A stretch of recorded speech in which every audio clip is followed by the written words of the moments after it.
누가복음 1장을 1월 2일부터 시작해가지고 오늘 이제 2장으로 들어가니까요. 만 11일 만에 2장으로 가는 것 같습니다. 중간에 이제 세미나가 있긴 했습니다만 80절로 구성된 1장이 훨씬 길게 느껴지는 것 같습니다. 오늘 말씀을 준비하면서 계속 한 가지 제 속에 이렇게 질문이 있었는데요. 그 뭐냐면 하나님이 왜 독생자 예수 그리스도를 구유에 누이셔야 됐는가? 그거밖에 없었는가? 하나님이 구유 외에는 그 아들을 누일 만한 곳을 찾지 못하셨을까 하는 그런 생각이 들었습니다. 여러 가지 자료를 많이 찾아봤는데 명쾌한 대답이 없었어요.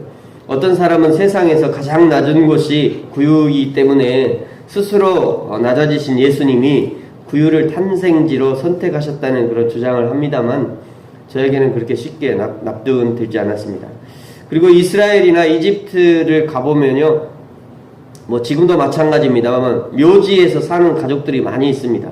우리가 광야 묘지에서 살던 그 군대 귀신이 들었던 그 사람 있잖아요. 그 사람이 우리 한국같이 그런 이 봉분이 있는 그런 흙으로 봉분이 있는 그런 묘지가 아니라 지금도 이집트나 이스라엘 가보면요, 이게 콘크리트로 아주 작은 집처럼 이렇게 만들어놨어요. 콘크리트로. 그러니까 집이 없는 사람을 노숙자들이라든지 그 나라의 그런 형편이 안 좋은 사람들은 지금도 거기 사는 사람들이 있습니다. 이렇게 차를 타고 지나가다 보면 보여요. 애들이 놀아요. 거기서 그 묘지에서. 거기 가족이 있다는 거죠. 그러니까 지금도 거기서 그렇게 살아요. 그러니까 그 묘지에 있던 그 사람이 이제 그런 상황이었죠. 정말 낮은 곳을 찾는다면, 정말 낮은 곳을 예수님이 찾으셨다면, 하나님이 찾으셨다면 오히려 최빈민층이 사는 그런 묘지도 좋은 장소가 될 수 있었을 것입니다. 근데 저의 궁금증은요, 1절과 2절을 몇 번 반복해서 읽는 중에 해결이 되었습니다. 우리 1절과 2절 같이 한번 읽겠습니다. 시작. 그때 가이사 아구스도가 영을 내려 천하로 다 호적하라 하였으니 이 호적은 구레뇨가 수리아 총독이 되었을 때에 처음 한 것이라. 아멘. 이것이 이제 그때 당시의 사회의 어떤 상황, 예수님이 탄생하셨을 당시의 사회 상황을 보여주는 것인데요. 가이사 아구스도는 로마의 황제로 주전 27년부터 주후 14년까지 재위했던 옥타비아누스 황제를 말하는 것입니다. 그는 최초로 로마 황제가 되었고요. 당시에 로마 전 지역을 한 사람이 통치한 그런 엄청난 권력을 누리고 있었습니다.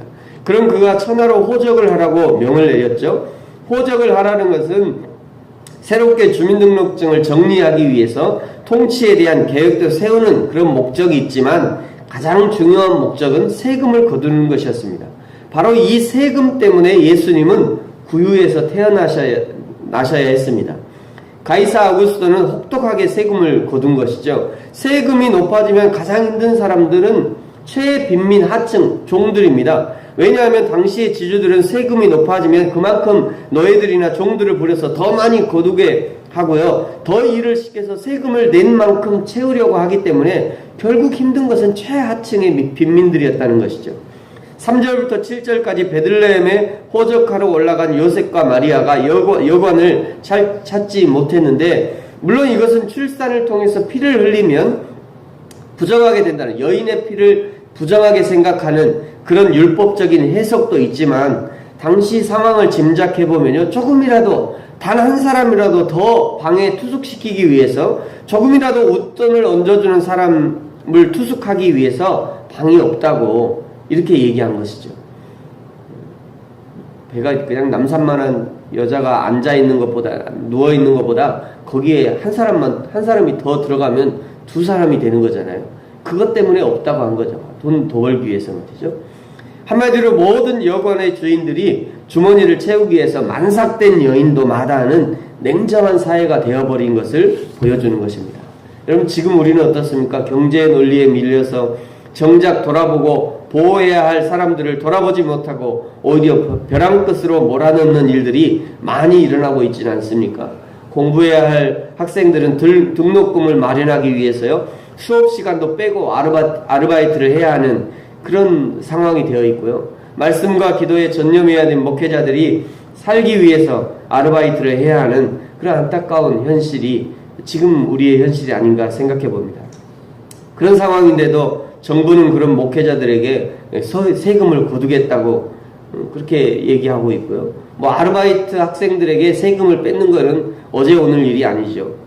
사랑하는 성도 여러분, 저와 여러분 어떻습니까? 혹시 우리 주위에 저 만삭된 마리아와 같이 우리의 관심과 도움이 필요한 사람들은 없습니까?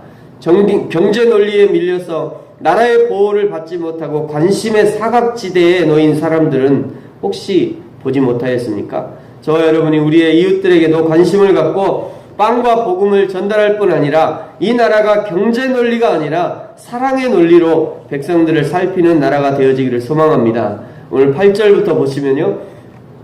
목자들의 기사, 8절부터 있는 이 목자들의 기사는 오직 누가복음에만 나타나는 그런 특별한 기사입니다.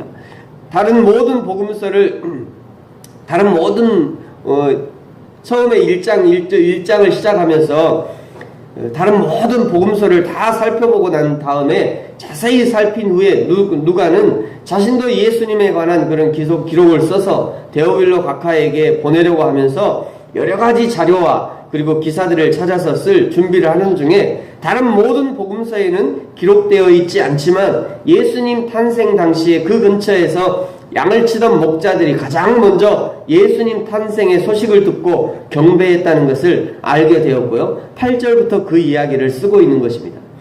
구유에 태어나신 예수님, 인간으로 태어나신 성자 예수님에 대한 그 의의를 천군 천사가 찬양으로, 그 다음에 이제 찬양으로 표현하는 부분이 이제 14절인데요. 우리 14절을 같이 한번 읽겠습니다. 시작. 지극히 높은 곳에는 하나님께 영광이요 땅에서는 하나님이 기뻐하신 사람들 중에 평화로다 하니라. 아멘. 가이사 아구스토는 자신의 욕심을 채우기 위해서 백성들의 피까지라도 짜내려는 그런 생각으로 세금을 걷어들였지만, 그러나 예수님은 가난한 백성들에게 영원히 목마르지 않는 생수와 같은 이 생명을 공급하기 위해서 이 땅에 오심으로 하나님께 영광을 돌립니다. 그 예수 그리스도를 믿음으로 영접하는 자들마다 진정한 하늘의 평화를 누리게 되는 것이죠.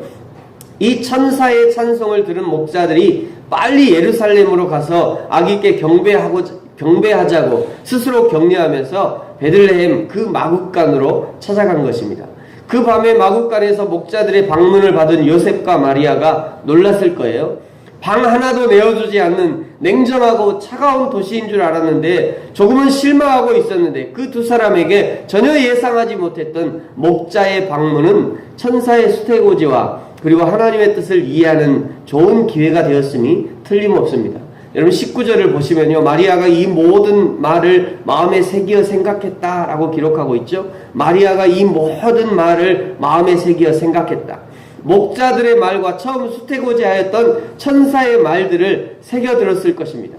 다시 한번 생각하게 된 거죠. 그 목자들의 방문, 그리고 목자들이 증언하는 그 이야기를 들으면서 그 천사의 수태고지부터 오늘까지, 오늘 구유의 누인이 예수까지 보면서 쭉 생각한 겁니다. 11절에 있는 것처럼요, 다윗의 동네 즉 이스라엘의 구주 메시아로 오신 분이 누워있는 이 어린아이 예수라는 것을 기억한 것입니다. 12절에 보시면 강보에 쌓여 구유에 누워있는 것이 표적이다 이렇게 얘기하고 그 표적을 알아들었다라고 얘기합니다. 마리아가 이 표적을 알아들은 것을 보면 적어도 마리아는 구약의 사건들을 어느 정도 이해하고 있었다. 이스라엘 백성들이 기본적으로 그렇습니다만, 남자들은 12세 전에 성인식 하기 전에 구약의 모세오경 창세기부터 쭉 그걸 암송하기까지 이렇게 하는데요.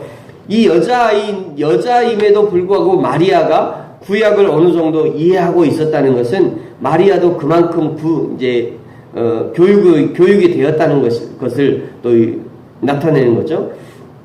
에스겔 16장에는요, 이스라엘을 피투성이로 표현합니다. 에스겔 16장 4절 5절을 보면 이런 말씀이 있어요. 내가 난 것을 말하건대 내가 날 때에 내 배꼽줄을 자르지 아니하였고 너를 물로 씻어 정결하게 하지 아니하였고 내게 소금을 뿌리지도 아니하였고 너를 강보에 쌌지도 아니하였다. 그러니까 이스라엘을 표현하면서 이제 막 태어났는데 배꼽도 안 자르고 씻지도 않은 그런 아주 피투성이의 어린아이로, 이제 막 태어날 어린아이로 이스라엘을 표현하는 거예요. 5절에 보면요, 아무도 너를 돌보아 이 중에 한 가지라도 내게 행하여 너를 불쌍히 여긴 자가 없었으므로 내가 나던 날에 내 몸이 천하게 여겨져 내가 들에 버려졌느니라.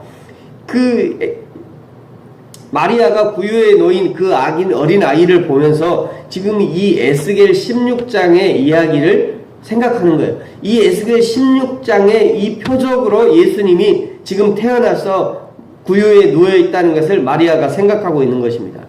여기 태도 안 자르고 씻지도 않고 소금도 뿌리지 않고 강보에 쌓여서 버려진 이 이스라엘, 그것을 지금 마리아가 이 구유에 누인 어린 이 예수를 보면서 생각하고 있는 거예요.